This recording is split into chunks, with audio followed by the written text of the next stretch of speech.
जय माँ गायत्री। मित्रों, आज जो कहानी हम आप लोगों के सामने रखने जा रहे हैं वह कहानी है श्री पंडित हरिशंकर पांडे शास्त्री जी की, जो कि इटारसी के रहने वाले हैं। और इनकी यह कहानी अखंड ज्योति के 1953 के संस्करण में छापी गई है। तो आइए विलंब ना करते हुए हम लोग शुरू करते हैं कहानी की।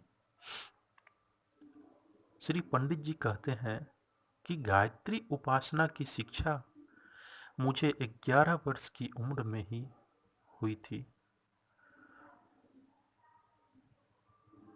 जिस दिन से यह महामंत्र मुझे मिला, उस दिन से लेकर आज तक मैं पूर्ण श्रद्धा और लगन के साथ नियमित रूप से इस साधना को करता हुआ चला आ रहा हूँ।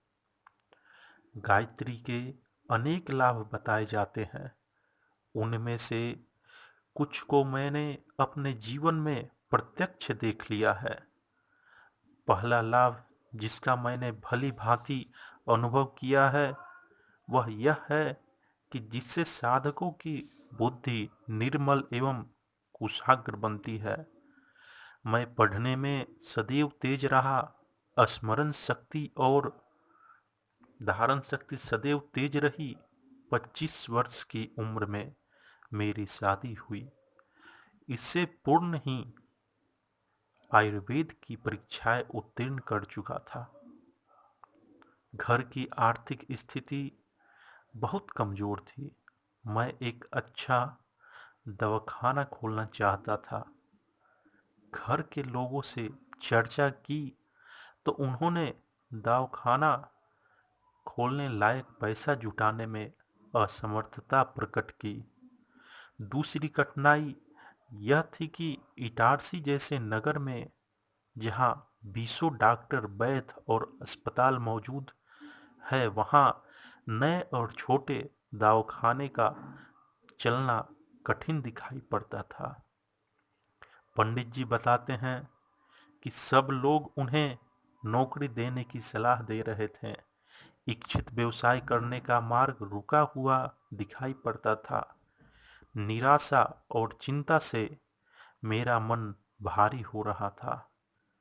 एक दिन की बात है, अस्थिर चित्त से जब मैं पूजा में बैठा हुआ था तो माता से अपनी मनोव्यथा कह रहा था, तो अचानक ऐसा अंतः प्रेरणा हुई कि मैं अपना कार्य आरंभ करूं, मुझे देवी सहायता मिलेगी।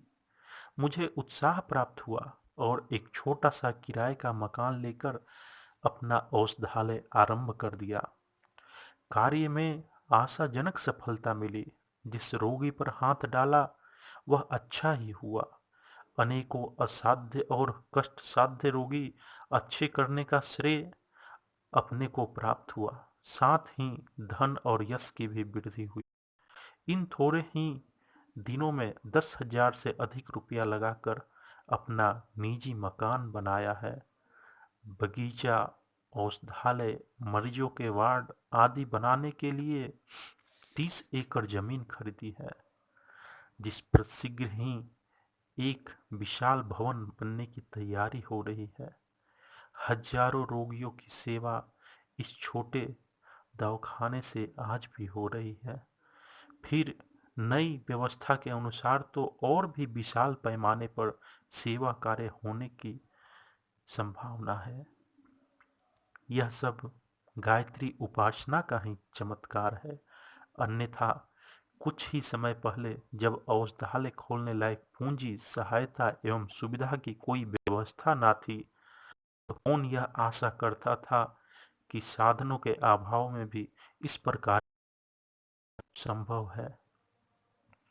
और इस तरह से इनकी कहानी समाप्त होती है। तो मित्रों, हम लोगों ने देखा कि जिस पर माँ गायत्री की कृपा हो उसके लिए कोई भी कार्य कर पाना असंभव नहीं है, बशर्ते कि वह कार्य सेवा भाव का होना चाहिए, परोपकार का होना चाहिए। तो दर्शकों, आज की कहानी में बस इतना ही। आप अपना बहुमूल्य समय दिए, इसके लिए आपका बहुत बहुत धन्यवाद।